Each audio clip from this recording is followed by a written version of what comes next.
What's up, guys? I'm Fuego. And I'm Slugger. Thank you guys for tuning in, and welcome to the Fuego&Slugger podcast. Today, we have some questions sent in for us, and as we are answering, we will get in depth about who we are.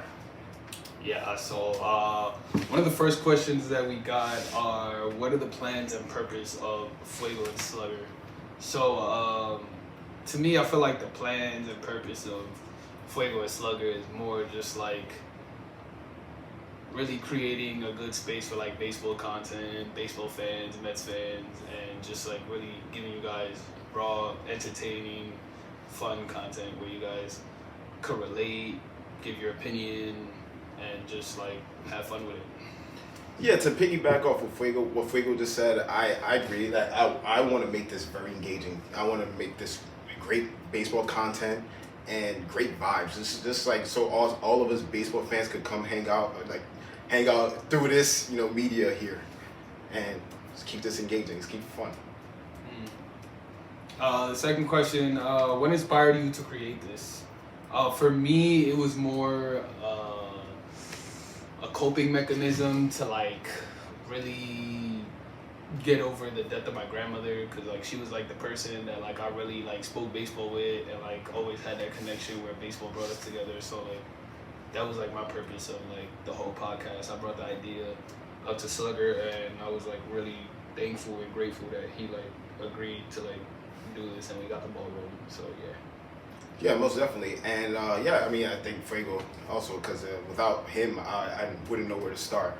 And for me, it's just like I love talking baseball. Baseball is my favorite sport. So all the time I go places and I have a lot of conversations about baseball. Fuego and we always text each other all the time, and it's for all fun. So I enjoy doing this.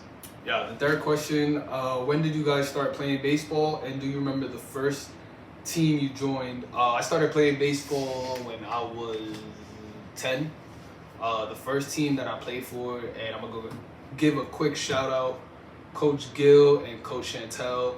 Those are my first ever coaches. The Brooklyn Bombers was the team, but shout out to them too. I really hope that they're doing well in life now. Shout out to their son Chino. But that was the first team that I ever played for. That was like the first team that gave me the confidence to play baseball. Really like just let me find out who I was when it came to baseball. So like that was like the first team I played for. The first team I played for the Bonnie Youth Organization, very famous organization here in New York City, Brooklyn, and Parade Grounds. Pretty much everybody who has played Little League baseball know who the Bonnies are. So I started there when I was 6 years old, and loved baseball ever since.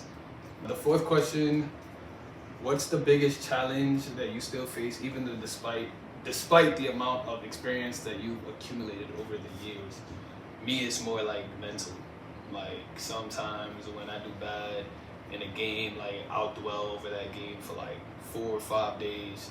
Really like, damn, am I as good as I think I am? And like, am I really a good pitcher? Like sometimes I get like overly stressed about, am I really that good? Am I really who I really think I am? And I just think like the whole mental part of baseball is probably like the hardest challenge that I still face even to this day. Yeah, Fuego, I concur. Honestly, I feel the same way. I think it's the notion of not being able to master baseball. Since baseball is the hardest sport out there, you could never really figure this thing out. I always feel like I've had it down pat when I'm at my best. And there are times you're going to be at your best. There are times that you're going to be at your lowest point. And you just got to accept the fact that you're not going to be perfect all the time. Baseball is the hardest game out there. And there are times you're going to slump, and there are times where you're going to be the best of the world. But I always try to keep a middle ground, stay humble, and enjoy the game, have fun. The fifth question, this is like going to be more like Mets biased. Who's your favorite Met player of all time? To me, of all time, Jose Reyes. Like for years, I wanted to be just like him. Wore his number, played shortstop, just wanted to be like him. I was like super heartbroken when Miami signed Jose Reyes, I believe, in 2011.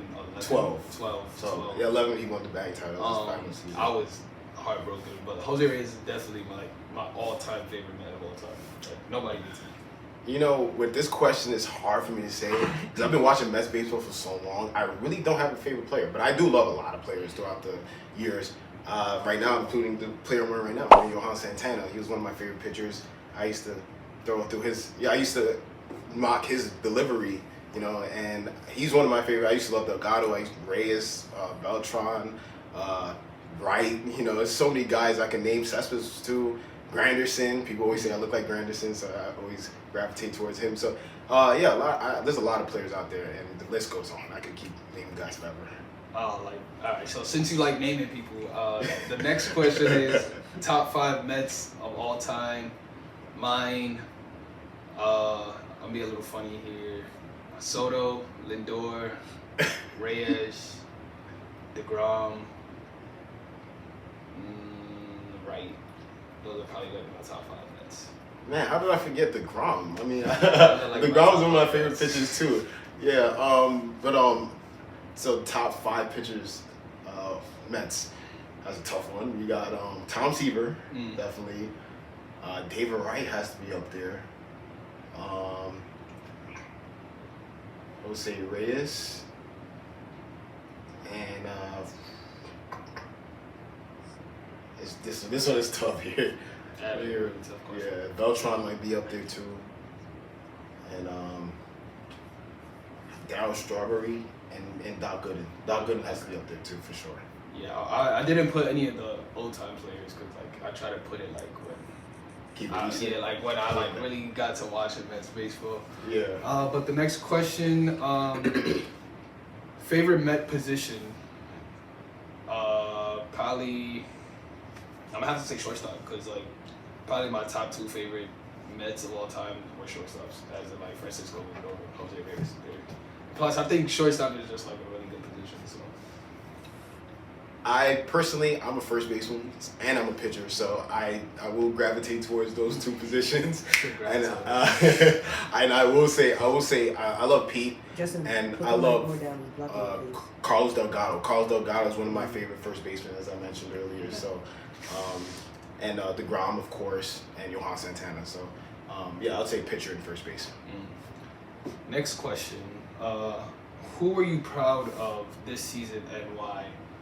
I have 2 people that I was really proud of this season. Lindor, obviously, every time, you said it before, he always starts off slow and then starts to pick it up. And I feel like during this season, especially this season, Lindor got a lot of shit just for the way the Mets started, the 0-5, and then really didn't pick it up. We were 21 games out of the playoff race, and I felt like Lindor was really the scapegoat for all of that. He really got the rough end of the stick when it came to that. So I probably have to be really proud of Lindor just for the simple fact, like I said, not only did the team start off slow, he also started off slow, and then look at the way he ended his season. He was number 2 in MVP voting. I'll take that any day. And then someone like Vientos, another thing we were speaking about earlier, he worked his ass off to get to this spot. Multiple times he got called up, got the chance, but then he got sent right back down. And now he's really coming into his own, really solidifying that third base, belongs to him, and really solidifying his spot in the Mets roster. So I feel like Lindor and Vientos were really the stars of the season. I feel like the best is yet to come from Vientos. Yeah. But for me, like you said, Lindor. Lindor, I'm so proud of Lindor this season. And it's 2 players for me. Lindor's first. For me, Lindor, because Lindor, like you said, he took a lot of blame for what has happened throughout the first half of the season. Us being 11 games under 500, right? At one point, and we started 0-5. And he had a super slow start himself. He would admit that if you asked him, and then to turn it around like he did in the second half. I mean, he was kind of the guy. He was the catalyst to this team. Kind of put this team on his back and said, "Okay, guys, let's go for the ride." And he did that and put up his best season as a Met, in my opinion. Second guy I'm super proud of this season is Sean Manaea. Sean Manaea is a guy who always had the skills, always had talent, lefty pitcher. He's big and tall, and he never really put it together. He had some good moments in Oakland when he pitched to some decent seasons. I think he kept his ERA around 3.5 or maybe a little bit higher. But he came in and he had very little we had very little expectations of him, and he came in and had a hell of a season. So he became our ace at one point too. So yeah, he did. Sean Manaea is definitely one guy that I'm super proud of. Next question: who were you most disappointed in this season? I was most disappointed in this season probably Brett Beatty. Pop up, left side of the infield. Backs up Beatty, having a hard time tracking it. Oh no! What a disaster! Betts in to score.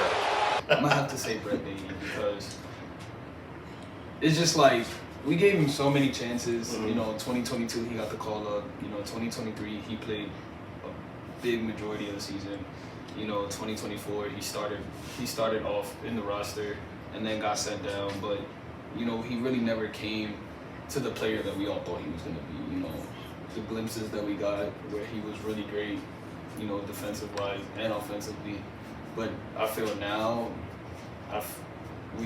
it's time for the Mets to move on. Mm-hmm. He's going to be great. He's going to be a really good player, but I just don't think in New York he's going to be that great player. And unfortunately for him, there's not enough room for him because we do have Mark Vientos at third base. I think Mark Vientos is going to be a force to be reckoned with. So, unfortunately for Beatty, we're going to have to move on. Mm-hmm.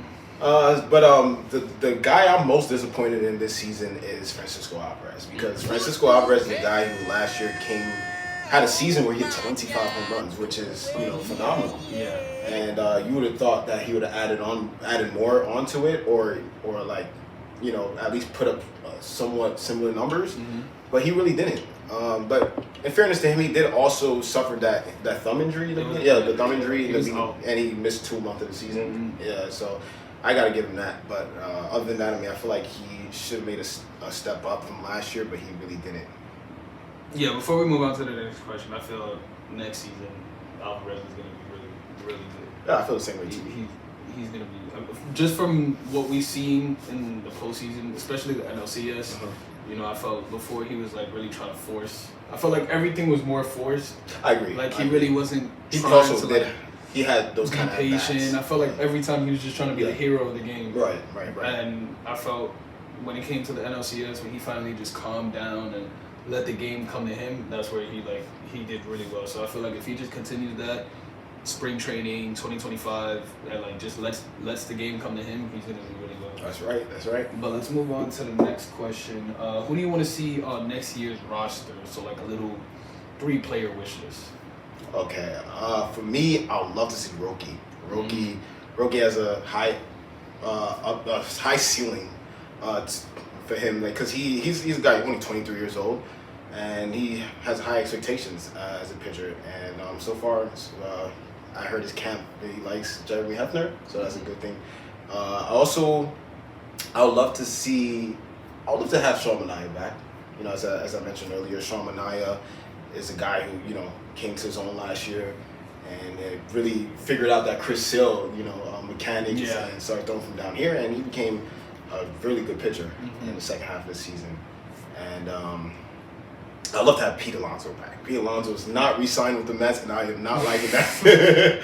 So we need Pete Alonso back. This is a guy we need, to protect Mark Vientos. I think Mark Vientos is going to bat third behind Soto, and we need him to protect Vientos. And even though his numbers have been declining, I still think he's a force to be reckoned with. He's a masher. Definitely. Players I would like to see for next year, I'm gonna just be on the pitcher side with this, because my biggest one that was on my wish list, we took him off already, as in Juan Soto. Oh yeah, mine too. We got him. Yeah. So I'm gonna just stay on the pitcher side with this. I'm gonna go Roki,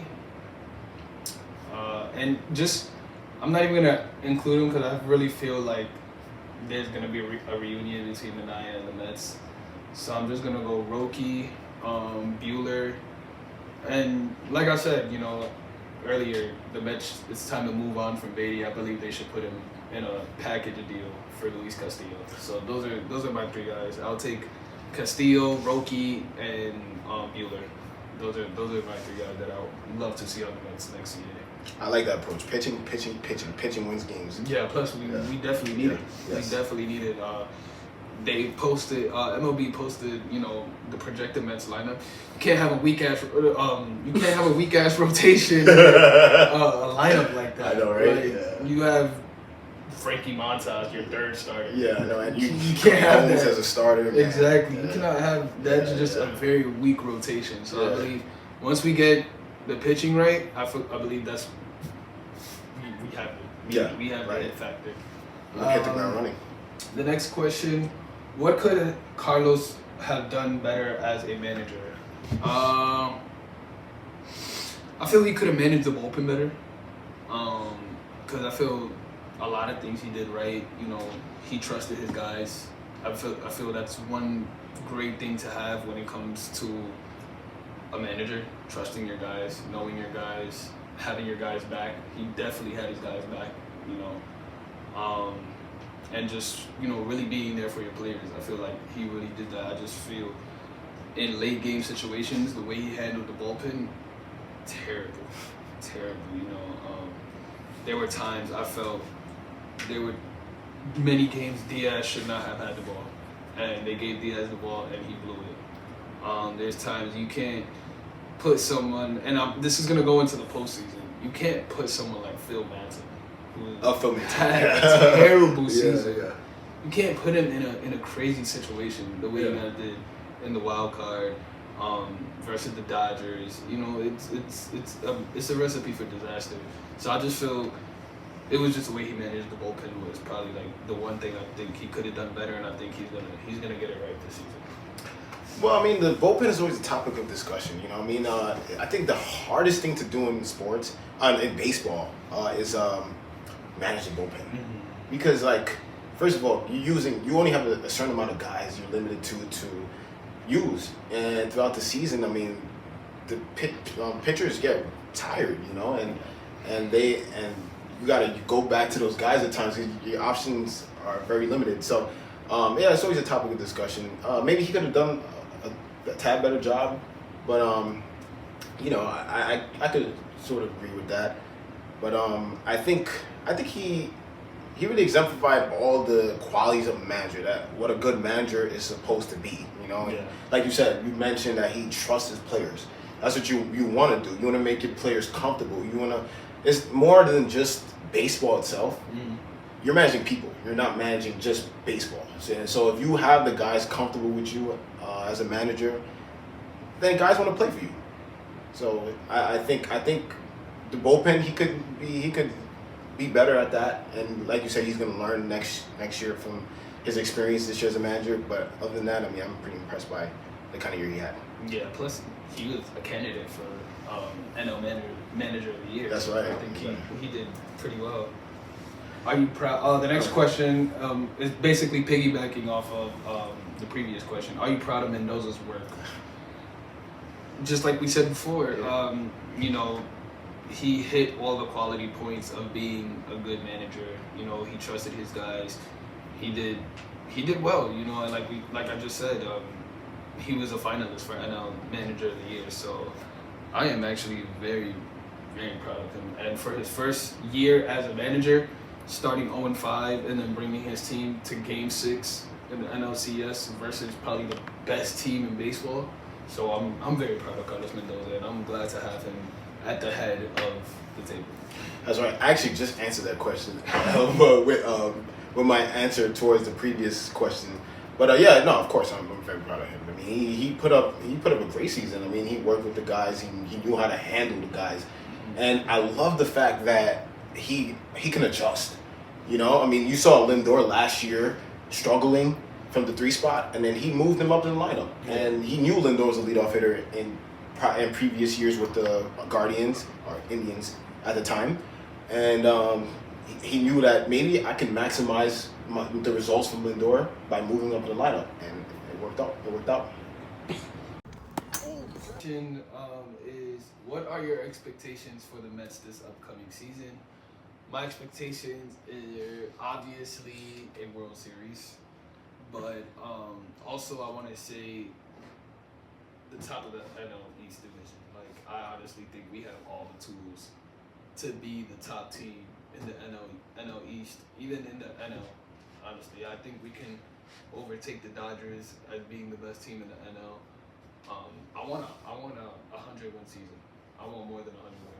Honestly, we did it 2 years ago, I believe. Now with the roster that we have, with the manager that we have, not saying that Buck Showalter was a bad manager, because I honestly love Buck Showalter, but I'm expecting with obviously the experience that now Carlos Mendoza has, going into his second year as manager, I'm really expecting an 100-win season with this team, honestly.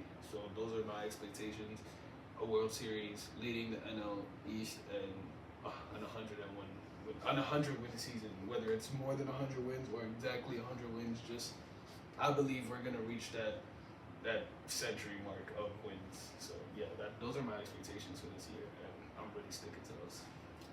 Well, we do have a lot of holes to fill. We still have to bring in a pitcher or two. We definitely still have to, work on our outfield should be set as is, but our center field position right now is going to be either Jose Siri or Tyrone Taylor. The president of baseball operations, David Stern, is looking to upgrade in that department with one of his younger guys. Yeah, we definitely, and we need a DH. We don't have a set DH as of right now. So I think that with all those holes, and obviously the bullpen too. The bullpen, we definitely got to build that back up. With that being filled, if everything goes right and we have all the pieces we need, I don't see why not. Yeah, I think, like you said, if we could hit 100 wins, because we have a lot of talent on this team, and I feel like offensively we added with the addition of Juan Soto. Yeah, we definitely did. So and then I think certain guys haven't hit their strides yet, like Vientos, who's only gonna improve. Alvarez, who's only gonna improve. All those guys, and hopefully McNeil can find his old form. We have Lindor. Lindor's still around, and I think Marte will be fine. I honestly believe that this team can win 100 games. So my expectations they're gonna win 90 plus for sure. Bearing injuries, but yeah, I think I would love to win the division, but I feel like the division doesn't matter as much as it used to be. Yeah. So, and you see it over the years with the division that division winners tend to get eliminated in the first round. So, for me, I'm not going to prioritize that goal, but it'll be nice to win the division again. We haven't done that since 2015, so that's what. And it'll be an easy 9 pass. years. Yeah. It'll be an easy pass in the playoffs too. Yeah, I feel like so. 2024, I feel like that playoffs, the Mets really got it through the gutter. Like, Oh yeah. Yeah, we played in Atlanta. Then we had to fly to Milwaukee. Yeah, and this is a matter of days. Then from Milwaukee, we had to fly to Philly. We were barely in New York. Yeah, it was hectic. It was crazy. It was crazy. Yeah. So there you guys have it. Again, we want to really show our grace and gratitude for tuning in. We really appreciate it. And we'll see you guys in the next episode. Oh my God, todo lo malo